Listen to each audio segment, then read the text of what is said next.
teams, what's up? Glad you guys are here. Welcome back to what we call our Thursday trainings here at Worship Team Training University. Hello, folks. Thanks so much for coming in. And also our brand new guests that are trying out the university, maybe for the first or second time, we say thank you. And we pray that this leads you to become a full transform member, in which you will see great guests like who we have today, Tim Price right here, who's in the hot seat, ready to go. And also great guests that we've had in the past recently, Lion and Bear.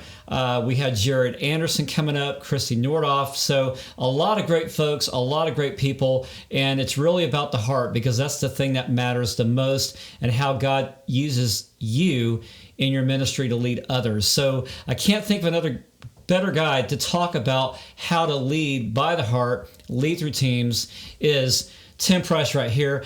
Tim is the director and head over the Awakening Worship Conference, in which they will be putting on a live free conference this October 13, 14, and 15. And the best part is, well, maybe I shouldn't give you the news yet, but it's special for you. Yes, you could do it for free. We're going to talk more about that in just a little bit. You don't want to miss it. Tim will give us more of the info on how to do that.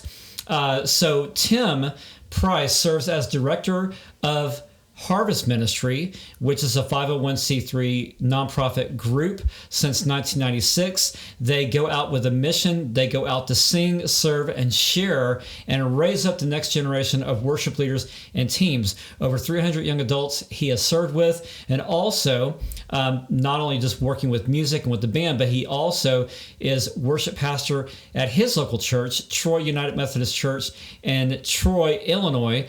And so he also has a master's in MDiv at Asbury Theological Seminary. Fantastic. I love that. And also has his wife and two daughters that travel and also like to play music, and from their home state there in Troy, Illinois. So without further ado, everybody, please welcome Tim Price. How are you today, Tim? I'm doing great. Thank you. Great, man. Hey, thanks so much for being with us today. It's a pleasure. Yeah, it's awesome to see your ministry and see what's going on, and it's great to get connected to folks who are in the same vein and doing the same thing. Fantastic. Fantastic. Well, just to bring our folks into a little bit of the intro, how we met, with like most everybody else today, since we're all doing the virtual and staying at home, Tim and I met over LinkedIn, which a lot of you guys meet every day over Instagram or whatever.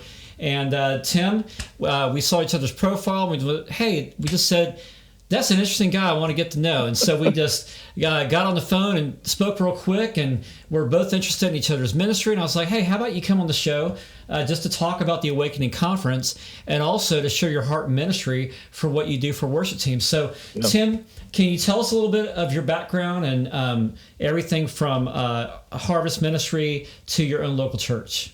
Yeah. I think that's awesome. And I'll be happy to share about the worship conference as we get to that point. But in a nutshell, I was invited to lead worship way before the term was even out there, I don't think. And I was in sixth grade, and lady from our church said, come play guitar for the children's ministry. Oh, wow. And I think I played the same 2 or 3 songs for the whole year. And that was... Father Abraham was one of them. Yeah. And so I don't know if you can call that leading worship, but this is back in the 80s. Yeah. And so for whatever reason, the guitar and the opportunities just continued on, and it happened all through college, and then just sensed a call to ministry, but I wasn't sure what that would be like. Mm-hmm. And traveling in the summers doing camps opened the door to a thought that if I get out and, become a real pastor type person and have a church, and I can't go to these camps, who's going to do this? And so one night at a concert that I vividly remember, I just invited anybody who would like to go with me for the summer and just go along and see what happens. And then with the intention that they would do that over the next few summers. And so people signed up. We got in the van. We took off first summer of 1996. Didn't even have a name for the ministry, which I always think is cool. I think it's better to sometimes your website is way better than what you're actually doing. And sometimes I'd kind of rather have, even, or at very least what you're doing be a little healthier than all your front page type stuff. Sure. Anyway, we left that summer, and it was sort of just like dynamite. And at least in our circles, that was a newfangled thing. And the next year we did harvest ministry. And then 2 years later, we incorporated nonprofit. And that has kind of spawned into a year-round ministry of serving in summer camps with teams college students basically who apply to serve, and also weekend conferences and events that kind of became an arm of Harvest just because we had opportunity in the school year as well. So fantastic. That's what happened. So we to give you an example, we do a kids conference, and there's probably 700 first to fifth graders. And so we have tons of kids music because of that, doing that conference now for 20 years. Not the same 2 songs. Yeah, we've progressed. We have at least 4, I think. That's good. You moved up. That's an accomplishment. Yeah, we moved up. Yeah. Well, the 2 of the 3 events got canceled this year, but we're releasing the theme song from that in just a week. It's a song called Move. And it's not quite our normal style. We tried to actually mimic more of a kids bop style so we could do a couple kids dance video type things. Oh, that's cool. Yeah. And we were going for that, and I think it worked. But awesome. It's pretty neat. Fantastic. And we also do, youth worker conferences and high school and girls conferences and all that kind of stuff. And for me, it's a win-win because it's an opportunity to raise up disciples, but it's also an opportunity to invite young adults to an event where they can speak and serve and lead and sing and do tech, and to an event that we're in control of, so that we can sort of say, yeah, this is our event, and they're going to be serving, and every year it's going to be new people. So this event's never really going to necessarily become the top-notch professionals doing it, but it's going to be a gateway for people to catch that kind of vision for their lives. I love that, because I really believe that ministry really starts from the ground up. It's not from the ivory tower, and everybody's at that same level. And I really believe that if you're so hyped up on who is the most professional, who can, deservingly teach me kind of thing, I don't think you're really going to be applying those principles anyway to your most home ministry, because most people in our ministries are not professionals. They have to learn from people who are in the trenches. And I look at people like you and I, we're in the trenches. Our volunteers are in the trenches because that's how we got here in the first place, right? Mm-hmm. Yeah. Yeah, I mean, you can go so many angles on that because, sure. That there are a lot of great people, and there's just a huge explosion of churches that are cranking up great resources and great music, and we can all name those, and every decade that's like a new set of names, sort of, and I mean, it's like we just kind of really are blessed by that. Yeah. But on the other hand, like our church here in Metro St. Louis area, they have me, and they have the guys and the girls in our band. That's so right. I mean, we're the band for them. We're the group and the people, and so that relationship is just such a huge piece to that. And that's awesome. Not discounting the one night arenas, but it definitely does. One discussion question I love to throw out when we're riding on the road in the van is, what makes more impact? Working with the same 100 people for 20 years, or singing in front of 10,000 people one night?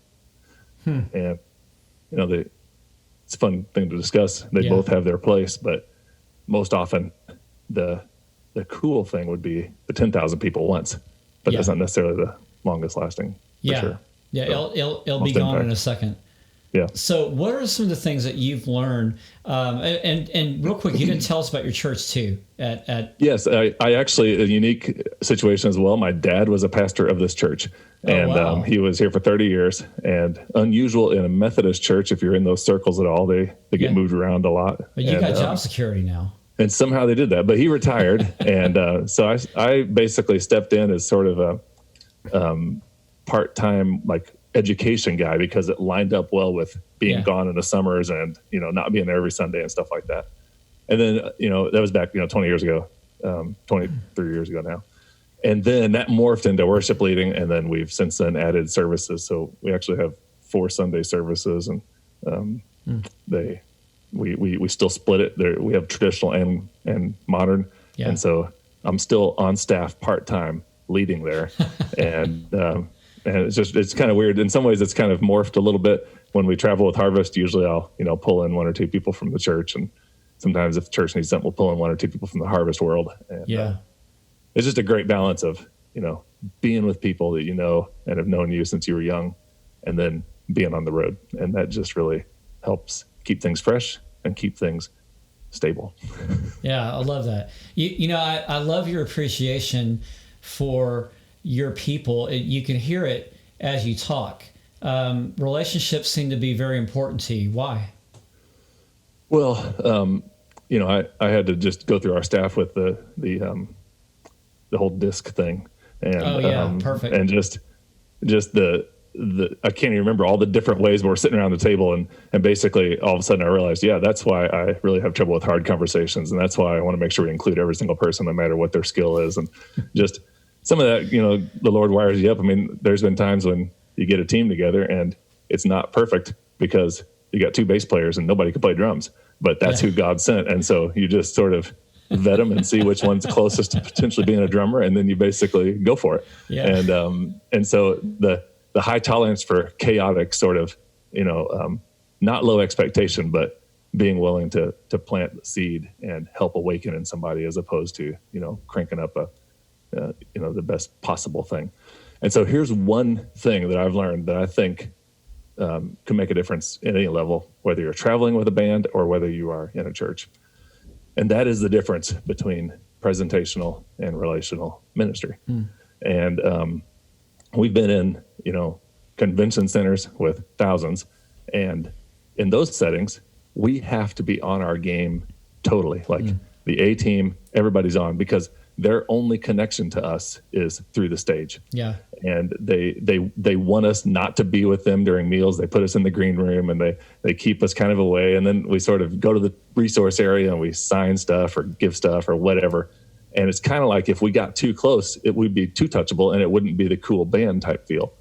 And in those settings, you've got to really be presentational for sure. And then we go to a summer camp where you just sat and ate lunch with 9 8th graders, and then you go down to the worship center and you play a song. Well, you could play a song you've never even played before. Somebody can holler it out and you can say, I think we know that one, and crank it out, and they'll love it just as much because there's that relational connection.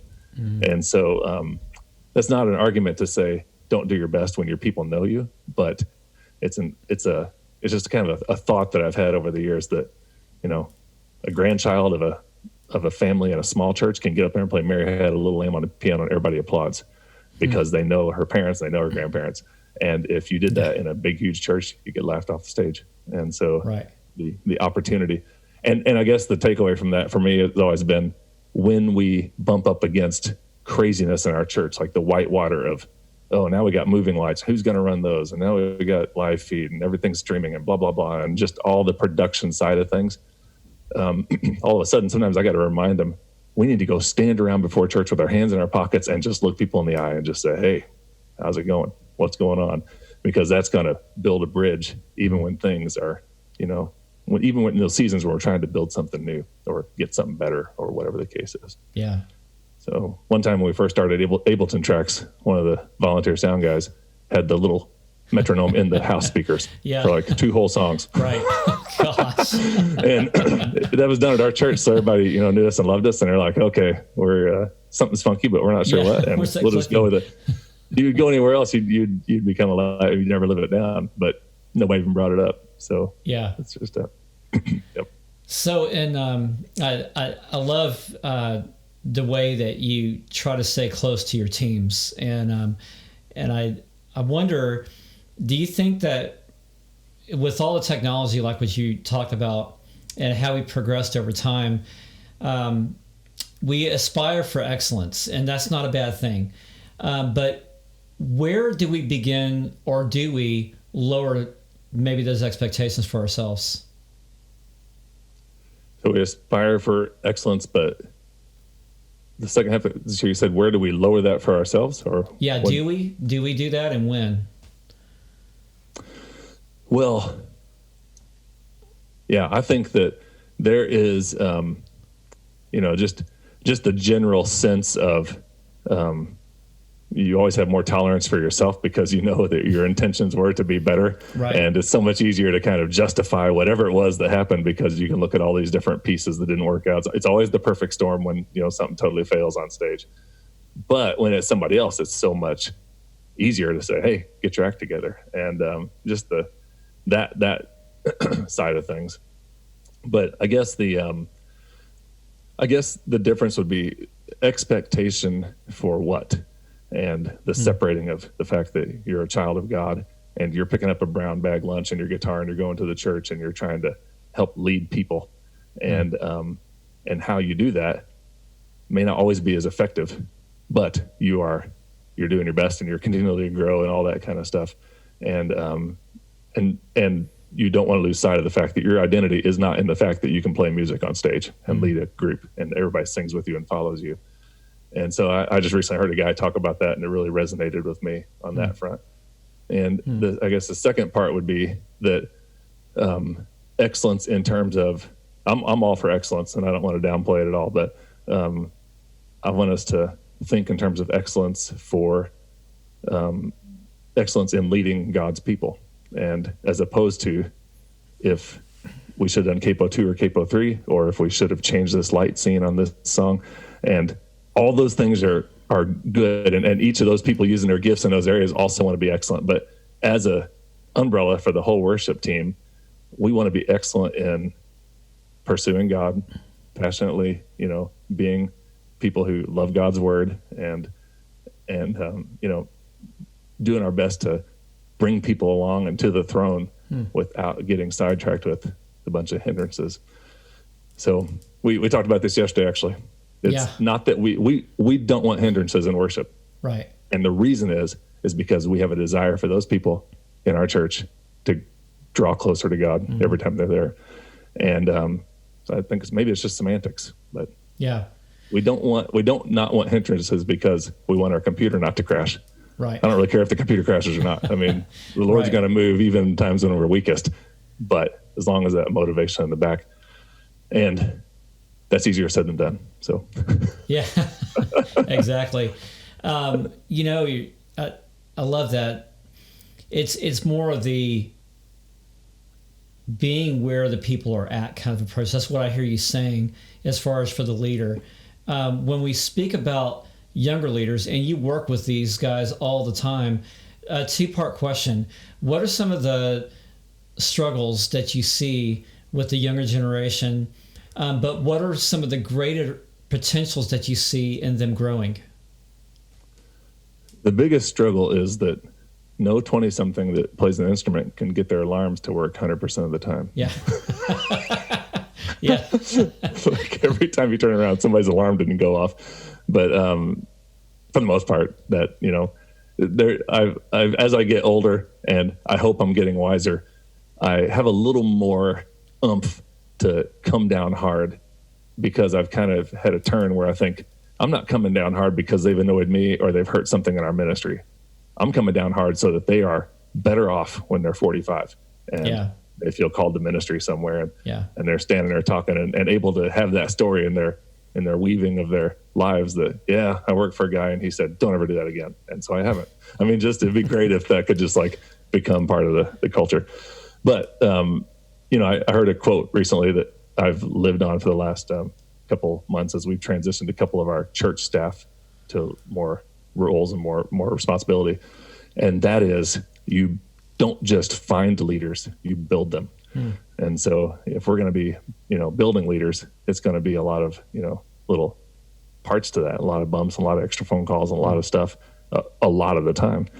And so I guess to go back to your question, the beauty I see is that there are a bunch of young adults. My gauge is if you can get young adults to hang around at your church until 10:30 or 11 at night and just be enjoying it. And they might be working on a project or they might be doing whatever. But when I was a student, I remember that happening in our church, the older, college ager type people, young adults, especially if they were single, they hung out at the church and they stayed late. Yeah. And that had an impact on me. And that's sort of been a little bit of my gauge for, so that's great. Some of the young adults I work with have that bandwidth in their life, and they're around.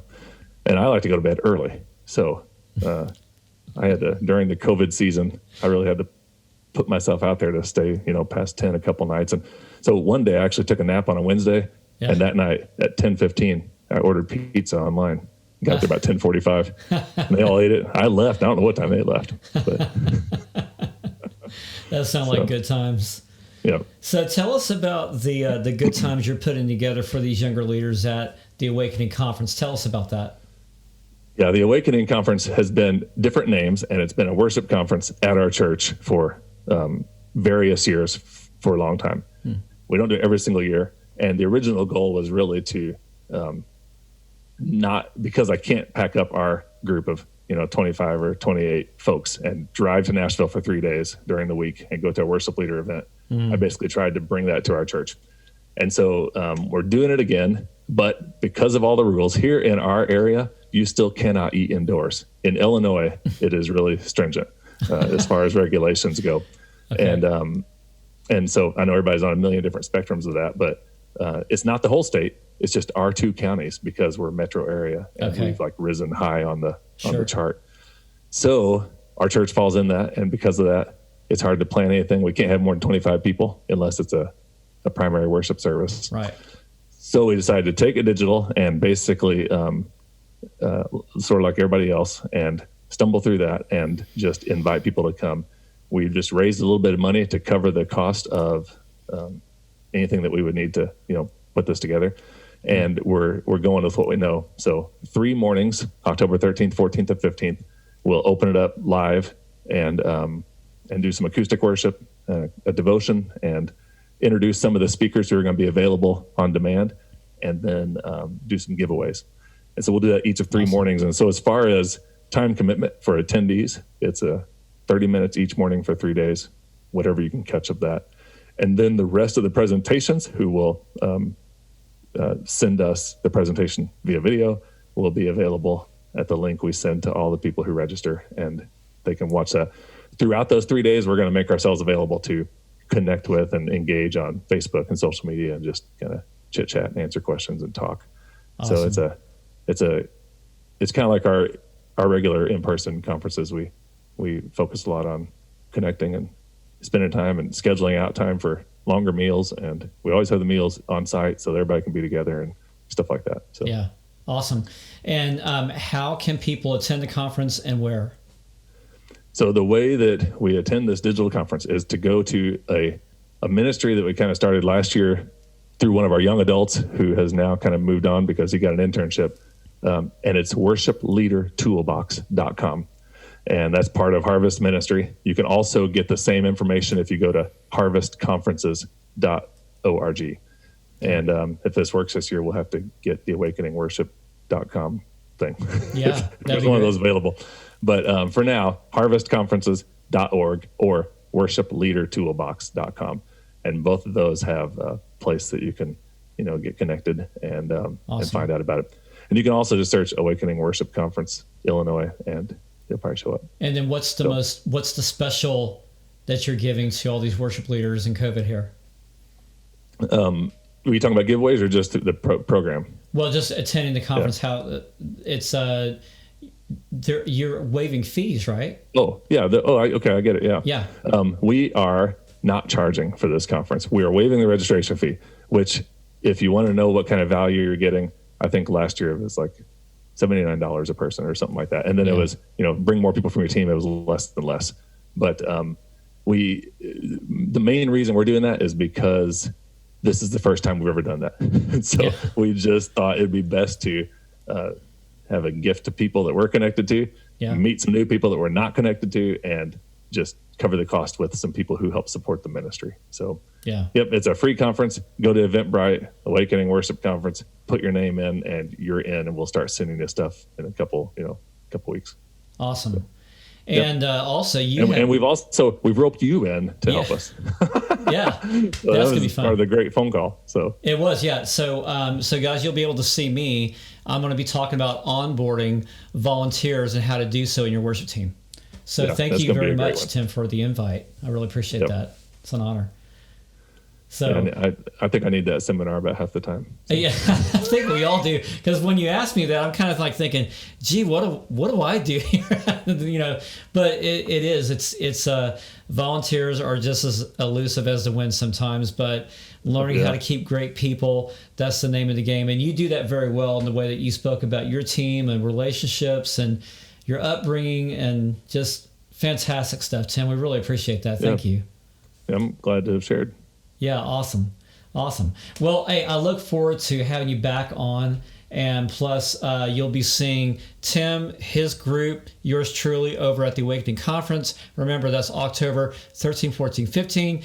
Go to the Awakening Conference. Well, actually, the website was worshipleadertoolbox.com. So you'll have those links, guys, as you're watching the video right now. Underneath, you'll find the buttons. Go ahead and be sure to click on them. And check it out. It's free, 30 minutes a day. What could be better? And if they miss it, can they also get it on playback? Is that possible, or is it only live? That 30-minute live thing will also be part of the video set. But for the most part, even if you can't be there during the workday, you could go to. We'll send you the link. You can participate in the on-demand videos and broken down by various topics. So fantastic. So guys, you have no excuse except for if the internet breaks. That would be the only reason.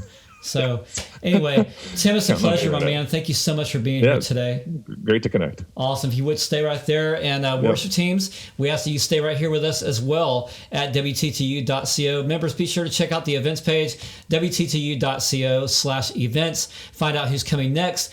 Get all the content and enjoy it. Share it with your team, and also with today's broadcast. Talk about the conference to your worship team members and your pastor. Get everybody on board. And guys, thanks again for joining us today. We love you. And until then, remember, you don't need to be perfect. Just let the Lord Jesus lead you both in life and in worship. See you next time soon.